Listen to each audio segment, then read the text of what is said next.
बिस्मिल्लाहिर्रहमानिर्रहीम। अस्सलामुअलैकुम। मेरा नाम प्रोफेसर ज़हरा असलम और मैं आपकी कंप्यूटर टीचर।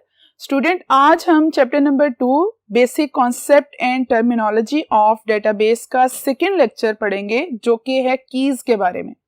ये बहुत इंपॉर्टेंट टॉपिक है आज का। इस टॉपिक से रिलेटेड बहुत से कॉन्सेप्ट हैं जो शॉर्ट के लिए और एमसीक्यूज़ के लिए बहुत ज़्यादा इंपॉर्टेंट हैं, और ये टॉपिक पूरे का पूरा आप लोगों ने बहुत अच्छी तरह से समझना है। कॉन्सेप्ट को समझना बहुत ज़रूरी है। तो फर्स्ट बोर्ड पर मैं आपको कीज़ की डेफिनेशन का बताऊंगी।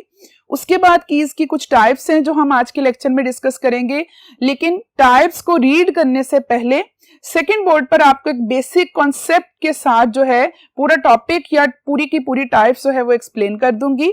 उसके बाद हम कीज़ की जो डिटेल है वो पढ़ेंगे। तो की बेसिकली क्या है? डेटा बेसिस में सर्चेस के लिए यूनिक आइडेंटिफायर के तौर पर इस्तेमाल होने वाली फील्ड को हम क्या कहते हैं? की कहते हैं। तो इसकी डेफिनेशन देखते हैं। अ की इज अ फील्ड और set of fields of a database table which together form a unique identifier for a database record। किसी भी डेटाबेस के रिकॉर्ड को यूनिकली आइडेंटिफाई करने के लिए एक सिंगल फील्ड या सेट ऑफ फील्ड्स को मिलाकर इस्तेमाल किया जाए तो हम उसे क्या कहेंगे? की कहेंगे। Keys are helpful to enforce data integrity. ये डेटा इंटेग्रिटी के कॉन्सेप्ट हमारे नेक्स्ट चैप्टर्स में आएंगे, लेकिन अभी आप लोगों ने इस चीज को सिर्फ इतना समझना है कि data integrity quality of data, correctness of data को कहा जाता है, और इन कीज की मदद से डेटा इंटेग्रिटी को भी हम इंश्योर करते हैं, यकीनी बनाते हैं। A key field also define searches।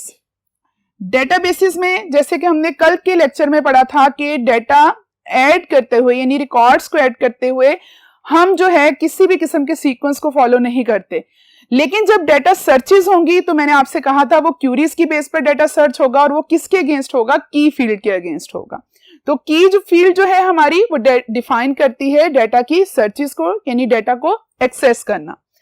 Keys are used to establish relationships among tables।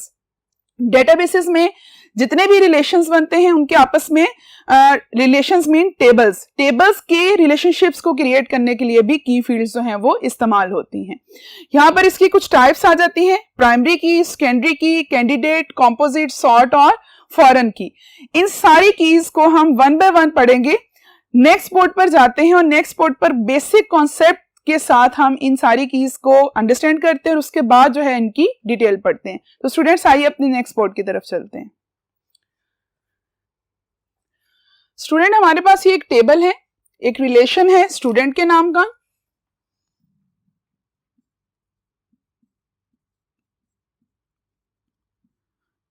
इसके ये एट्रीब्यूट्स हैं: roll number, name, class, phone number और एड्रेस।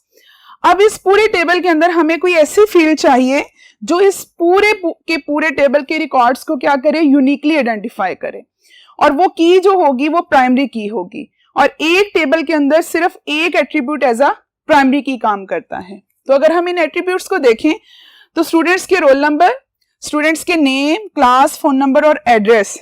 इसमें अगर हम नेम को कंसीडर करना चाहें प्राइमरी की तो वो नहीं हो सकता, क्योंकि एक क्लास के अगर 50 स्टूडेंट्स हैं तो उसमें एक ही नाम के 2, 4 या 5 स्टूडेंट्स हो सकते हैं। तो नेम फील्ड यूनिकनेस को क्वालिफाई नहीं करती। उसके बाद अगर हम क्लास की बात करते हैं तो डेफिनेटली इसमें भी यूनिकनेस नहीं है कि एक ही क्लास है जिसमें बहुत से स्टूडेंट्स जो हैं वो पढ़ रहे हैं। फोन नंबर की बात करते हैं तो ये भी पॉसिबल है स्टूडेंट्स के एक ही क्लास के अंदर 2 बहनें या 2 भाई पढ़ रहे हो, तो उन दोनों का फोन नंबर जो है वो सेम होगा, तो ये फील्ड भी यूनिकनेस को फुलफिल नहीं करेगी। और सेम केस विद एड्रेस कि अगर एक ही क्लास के अंदर एक ही फैमिली के 2 या 3 स्टूडेंट्स जो हैं वो पढ़ रहे हैं तो उनकी एड्रेस फील्ड के अंदर भी सेम एड्रेस जो है वो होगा, जो कि यूनिकनेस को क्वालिफाई या फुलफिल नहीं करेगा। तो स्टूडेंट्स, यहाँ पर रोल नंबर एक ऐसी की है जो कि यूनिकनेस को फुलफिल करती है कि एक रोल नंबर कभी भी 2 स्टूडेंट्स को असाइन नहीं हो सकता। तो यहां पर इस टेबल में रोल नंबर को हम क्या बना देंगे? प्राइमरी की, और प्राइमरी की को हमेशा अंडरलाइन से शो किया जाता है। रेस्ट ऑफ एट्रीब्यूट्स क्या हो जाएंगे, सेकेंडरी की हो जाएंगे। इस बात को आपने इस तरह से समझना है कि जो एट्रीब्यूट आपका एज अ प्राइमरी की सिलेक्ट हो गया वो तो प्राइमरी की है, जो बाकी तमाम एट्रीब्यूट्स होंगे उनको हम सेकेंडरी की कह सकते हैं, क्योंकि समटाइम ऐसी सिचुएशंस होती हैं जिसमें जरूरी नहीं है कि किसी टेबल के अंदर प्राइमरी की हो, तो वहां पर हम किसी और एट्रीब्यूट से रिकॉर्ड्स को सर्च कर सकते हैं। फॉर एग्जांपल अगर एक टेबल के अंदर रोल नंबर नहीं है तो यहाँ पर ये एट्रीब्यूट्स हैं, तो हम नेम को या क्लास को या फोन को या किसी भी और एट्रीब्यूट को यूज कर सकते हैं डाटा को सर्च करने के लिए। फॉर एग्जांपल हम नेम के एट्रीब्यूट को इस्तेमाल करते हैं डाटा सर्चिंग के लिए, तो नेम एट्रीब्यूट में हम फॉर एग्जांपल एक स्टूडेंट का नाम है सना, तो उसको सर्च करते हैं, तो अगर उस क्लास के अंदर 3 स्टूडेंट्स हैं सना के नाम की, तो वो तीनों का रिकॉर्ड आ जाएगा, जिसमें से हम अपने रिक्वायर्ड स्टूडेंट के रिकॉर्ड को जो है वो देख लेंगे। तो ऐसी कीज जो कि अदर देन प्राइमरी की होंगी वो क्या कहलाती हैं, वो सेकेंडरी कीज कहलाती हैं।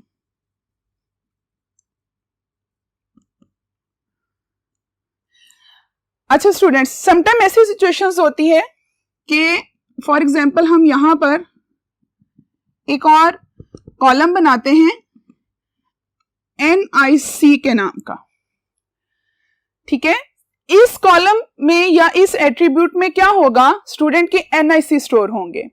समटाइम ऐसी सिचुएशंस आ जाती हैं कि एक टेबल के अंदर एक से ज्यादा एट्रीब्यूट्स ऐसे होते हैं जो कि प्राइमरी की बनने की सलाहियत रखते हैं।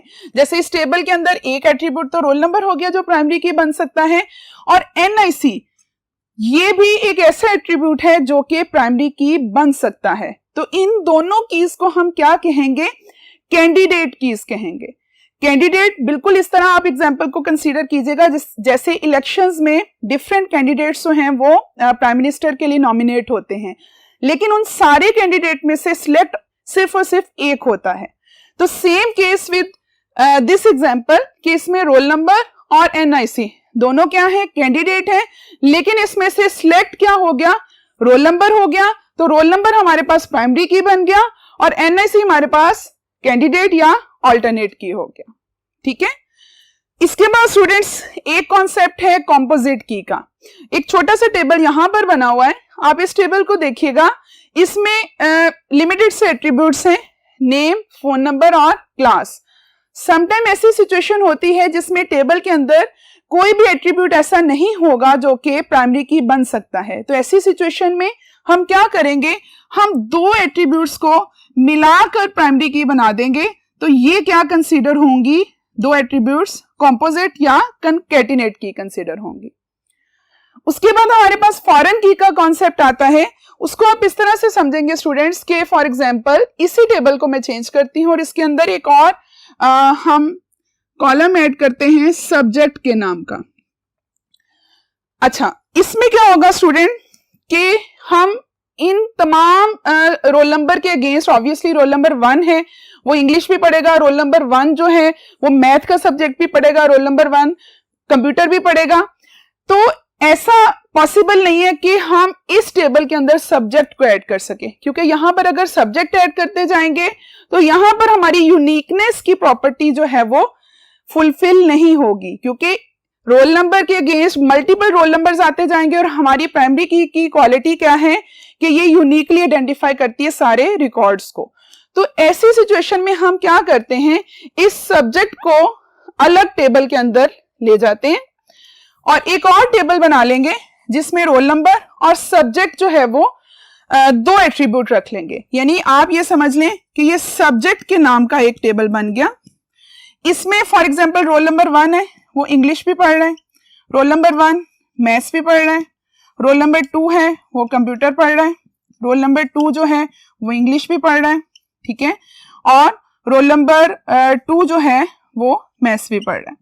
अब स्टूडेंट्स ये देखें कि ये जो रोल नंबर और सब्जेक्ट इन दोनों को मिलाकर, यहां पर रोल नंबर तो प्राइमरी की इस टेबल की नहीं बन सकता क्योंकि ये यूनिकनेस को फुलफिल नहीं कर रहा, लेकिन अगर हम इन दोनों एट्रीब्यूट्स को मिलाकर कंसीडर करेंगे तो ये प्राइमरी की बन सकते हैं, क्योंकि रोल नंबर 1 और इंग्लिश रिपीट नहीं हो रहा, रोल नंबर 1 और मैथ्स रिपीट नहीं हो रहा, तो ये दोनों एट्रीब्यूट्स तो बन गए मिलकर प्राइमरी की।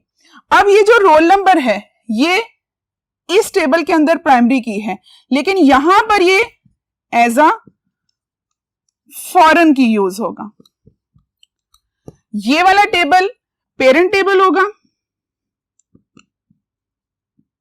और ये टेबल क्या होगा, ये चाइल्ड टेबल यानी डिपेंडेंट टेबल होगा। ये टेबल किस पर डिपेंड कर रहा है, इस टेबल पर डिपेंड कर रहा है, ठीक है। तो यहां पर रोल नंबर जो प्राइमरी की है वो इस टेबल की क्या बन जाएगी, फॉरेन की बन जाएगी। ये पेरेंट टेबल है और ये क्या होगा, चाइल्ड टेबल होगा। स्टूडेंट इसकी एग्जांपल आप एनआईसी वाली भी ले सकते हैं कि जैसे हमारे पेरेंट्स या हमारे फादर का जो एनआईसी है उसमें उनका नाम जो है वो प्राइमरी की है, लेकिन हमारे एनआईसी के अंदर जो फादर नेम यूज हो रहा है वो एज अ फॉरेन की यूज हो रहा है। तो ये तो बेसिक एक कॉन्सेप्ट था सारी कीज का, होपफुली आपको इसकी समझ आ गई होगी। अब जब हम इसको रीड करेंगे सारे कॉन्सेप्ट को तो आपको ज्यादा अच्छे तरीके से पता चल जाएगा। तो आइए हम अपने नेक्स्ट बोर्ड की तरफ चलते हैं और प्राइमरी की को डिस्कस करते हैं। इसमें अब प्राइमरी की डिटेल देखते हैं students. In a table the attribute और combination of attributes that you neatly identify all possible rows in a table, वो चीज क्या कहलाएगी, प्राइमरी की कहलाएगी। टेबल के अंदर एक एट्रीब्यूट या कॉम्बिनेशन ऑफ एट्रीब्यूट्स जो कि यूनिकली आइडेंटिफाई करेंगे उस तमाम की तमाम पॉसिबल रोज को, तो वो चीज क्या बन जाएगी हमारे पास, प्राइमरी की। Table can have only one primary की, एक टेबल के अंदर सिर्फ और सिर्फ एक प्राइमरी की होनी चाहिए। Primary key can not be null, means के डेफिनेटली प्राइमरी की कि किसी भी सेल को खाली नहीं होना चाहिए, उसमें कोई ना कोई वैल्यू जरूर होनी चाहिए।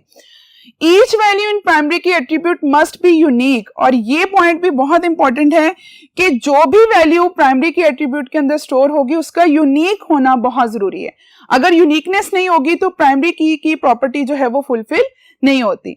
लास्ट इसका पॉइंट है, प्राइमरी की is identified by underline the attribute name in the relation. जैसे अभी प्रीवियस बोर्ड पर मैंने स्टूडेंट के टेबल के अंदर स्टूडेंट के जो रोल नंबर है उसको प्राइमरी की बनाया था, तो उसको रेड लाइन से अंडरलाइन किया था। तो ये बेसिकली प्राइमरी की को शो करने का किसी भी रिलेशन में एक तरीकाकार है कि प्राइमरी की को अंडरलाइन से शो किया जाता है।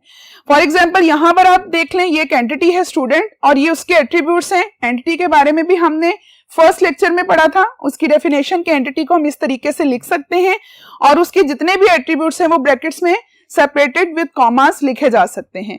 इसमें रोल नंबर है, नेम, जेंडर, एड्रेस और टेलीफोन नंबर। सेम प्राइमरी की वाला कॉन्सेप्ट जो मैंने अभी प्रीवियस बोर्ड पर आपको एक्सप्लेन किया है, अगर आप वो अपने माइंड में लेकर आए तो आपको पता चल जाएगा कि यूनिकनेस को फुलफिल करने वाला एट्रीब्यूट है रोल नंबर। तो ये रोल नंबर क्या बन जाएगा, इस एंटिटी या इस रिलेशन की प्राइमरी की।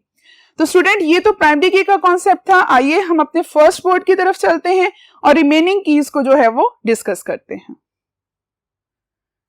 जी स्टूडेंट, अब हम पढ़ते हैं सेकेंडरी की के बारे में। सेकेंडरी की क्या है, सेकेंडरी की मे और may not be unique field.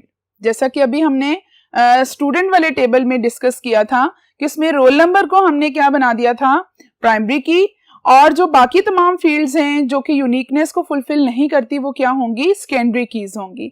लेकिन हम सर्चेस को सेकेंडरी कीज की बेस पर भी कर सकते हैं, ठीक है। Sometimes records are required to access by a field other than primary की।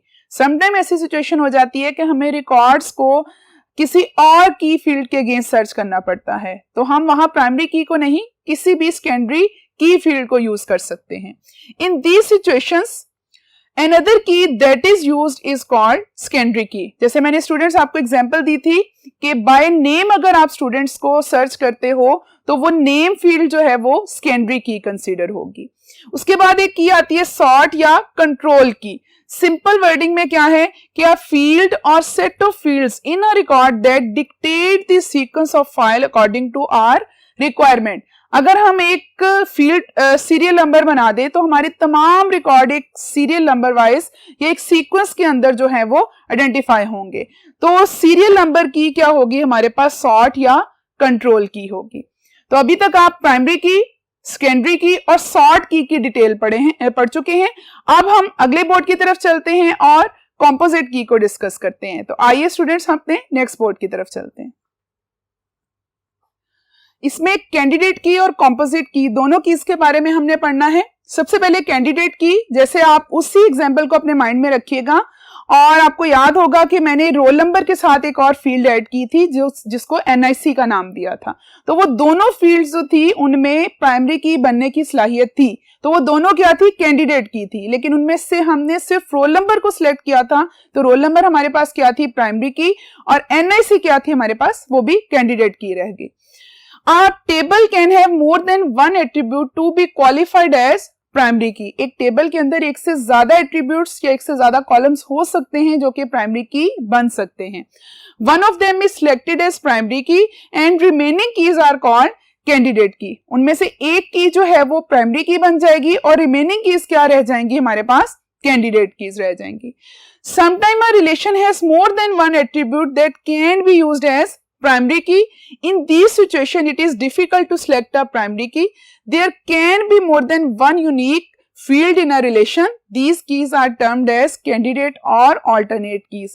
Same concept है, सिर्फ थोड़ा सा डिस्क्राइब किया गया है कि समटाइम ऐसे होता है टेबल में कि एक से ज्यादा फील्ड्स को हम प्राइमरी की बना सकते हैं, तो ये डिफिकल्ट हो जाता है सिलेक्ट करना कि कौन सी फील्ड जो है वो प्राइमरी की के तौर पर सिलेक्ट होगी। तो ऑब्वियसली कोई एक कैंडिडेट जो है वो प्राइम मिनिस्टर तो बनेगा ना, जो इलेक्शन के लिए जो है वो स्टैंड कर रहे हैं, तो डेफिनेटली जो रिमेनिंग रह जाएंगे वो कैंडिडेट है और जो एक सिलेक्ट हो जाएगा वो प्राइम मिनिस्टर है। तो इन सेम केस टेबल के अंदर एक एट्रीब्यूट को हम प्राइमरी की के तौर पर सिलेक्ट कर देंगे और बाकी तमाम एट्रीब्यूट्स क्या रह जाएंगे, कैंडिडेट या अल्टरनेट कीज रह जाएंगे। अब स्टूडेंट कंपोजिट की एग्जांपल लेते हैं, वो भी आपको एक छोटा सा टेबल इस कॉर्नर में बनाकर मैंने बताया था कि समटाइम टेबल के अंदर ऐसी फील्ड्स होती हैं जो यूनिकनेस को फुलफिल नहीं करती, मींस वहां पर हम प्राइमरी की फील्ड नहीं बनाते, उसमें एक या एक से ज्यादा फील्ड्स को मिलाकर जो की बनाई जाएगी वो प्राइमरी की बनेगी, और वो एक से ज्यादा फील्ड्स हमारे पास क्या होंगी, कंपोजिट या कंकैटिनेट कीज होंगी। Composite key consists of two or more than two fields. Composite key is also designated as primary key. Obviously, जब उस टेबल के अंदर दो एट्रीब्यूट्स को मिलाकर हम एक की बना रहे हैं तो वो एज अ प्राइमरी की ही डेजिग्नेट होगी। It is created in a situation when no single field fulfills the property of uniqueness. ऐसा कब होगा, जब किसी टेबल के अंदर कोई सिंगल फील्ड यूनिकनेस की प्रॉपर्टी को फुलफिल नहीं करती, तो डेफिनेटली हमें सर्चेस तो करनी है डेटाबेसेस में, तो सर्चेस के लिए हम दो फील्ड्स को मिलाकर एक की बनाएंगे, तो वो फील्ड्स क्या होंगी हमारे पास, कंपोजिट या concatenate. To make unique more than one fields are combined and used as primary key. तो यूनिक बनाने के लिए उस टेबल में फील्ड्स को हम दो एट्रीब्यूट्स को मिलाकर जो है वो की के तौर पर यूज करेंगे। तो स्टूडेंट ये कॉन्सेप्ट था कैंडिडेट की का और कंपोजिट की का। अब हमारे पास एक लास्ट की है जो फॉरेन की है, जिसमें पेरेंट टेबल और चाइल्ड टेबल के रिलेशनशिप को हमने डिस्कस किया था। आइए हम अपने लास्ट बोर्ड की तरफ चलते हैं और फॉरेन की को डिस्कस करते हैं। जी, इसमें फॉरेन की है, फॉरेन की के ये कुछ पॉइंट्स हैं जो अच्छी तरह से समझने आप लोगों ने। A foreign key is a referential constant between two tables. दो टेबल्स के दरमियान रिलेशनशिप्स को क्रिएट करने के लिए जो है वो फॉरेन की इस्तेमाल होती है। उसके बाद क्या है, foreign key is an attribute of table that is used as primary key of an other table. Foreign key एक ऐसा एट्रीब्यूट होगा जो कि पेरेंट टेबल के अंदर प्राइमरी की के तौर पर यूज होगा और चाइल्ड टेबल के अंदर एज अ फॉरेन की यूज होगा। The table that contain a foreign key is called dependent table और child table। जैसे स्टूडेंट उस एग्जाम्पल के अंदर हमने एक सब्जेक्ट का टेबल अलग से बना लिया था और उस टेबल को मैंने कहा था कि ये डिपेंडेंट टेबल है या चाइल्ड टेबल है, क्योंकि उस टेबल में सब्जेक्ट और रोल नंबर को मिलाकर हमने एक की बनाई थी जो प्राइमरी की बन रही थी, लेकिन रोल नंबर जो है वो पेरेंट टेबल के अंदर एज अ प्राइमरी की यूज हो रहा था, तो सब्जेक्ट का टेबल स्टूडेंट के टेबल के लिए क्या था, डिपेंडेंट टेबल था, जिसको हम क्या कहेंगे, चाइल्ड टेबल कहेंगे। नेक्स्ट है the table to which foreign key to referred is called independent और पेरेंट टेबल। जिस टेबल से उस टेबल की फॉरेन की रेफर्ड की गई है वो टेबल क्या होगा, इंडिपेंडेंट टेबल या पेरेंट टेबल। जैसे कि अभी मैंने बताया है स्टूडेंट टेबल क्या होगा, वो पेरेंट टेबल होगा। नेक्स्ट पॉइंट है the columns in parent table must form a primary की और यूनिक की। ये पॉइंट भी माइंड में रखिएगा कि पेरेंट टेबल के अंदर मस्ट प्राइमरी की का होना या यूनिक की का होना जो है वो जरूरी है। ऐसी फील्ड्स या ऐसे कॉलम्स होने चाहिए जो कि प्राइमरी की को जो है वो क्रिएट करें और वही की जो है एज अ फॉरेन की चाइल्ड टेबल के अंदर यूज हो। A row in the child table cannot contain values that don't exist in the parent table. ये भी वही कॉन्सेप्ट है बेसिकली कि चाइल्ड टेबल के अंदर कोई भी रो में ऐसी वैल्यूज नहीं होनी चाहिए जो कि पेरेंट टेबल के अंदर एग्जिस्ट नहीं करती। रेफरेंशियल कांस्टेंट मींस रिलेशनशिप बनाने के लिए हम फॉरेन की को यूज कर रहे हैं। तो पेरेंट टेबल की इंफॉर्मेशन और चाइल्ड टेबल की इंफॉर्मेशन के लिंक्स का होना बहुत जरूरी है। तो चाइल्ड टेबल के अंदर कोई भी ऐसी वैल्यूज नहीं होनी चाहिए जो कि पेरेंट टेबल के अंदर मौजूद ना हो। नेक्स्ट पॉइंट है foreign key and primary key are used to establish relationships among tables और एंटिटीज। इनके दरमियान रिलेशनशिप्स को बनाने के लिए हम फॉरेन की को यूज करते हैं ताकि हमारे डेटा बेस की इंटेग्रिटी जो है वो ज्यादा से ज्यादा हो सके। It is also helpful to maintain data integrity. इस कॉन्सेप्ट को मैंने पहले भी बताया था। अपने आने वाले चैप्टर्स के अंदर हम डेटा इंटेग्रिटी के कॉन्सेप्ट को मजीद पढ़ेंगे कि quality and correctness of data जो है वो डेटा इंटेग्रिटी कंसीडर होती है। तो फॉरेन की जो है डेटा इंटेग्रिटी को भी क्या करती है, इंश्योर करती है। तो स्टूडेंट्स ये हमारा आज का टॉपिक था कीज के बारे में, जिसमें हमने कीज क्या होती है उसकी डेफिनेशंस पढ़ी थी। इसके अलावा हमने कीज के सारे कॉन्सेप्ट को टेबल्स के थ्रू डिस्कस किया था और सारी कीज को वन बाय वन जो है वो थ्योरी की फॉर्म में पढ़ा है। उम्मीद है आपको आज का टॉपिक समझ आ गया होगा। नेक्स्ट लेक्चर तक के लिए अल्लाह हाफिज।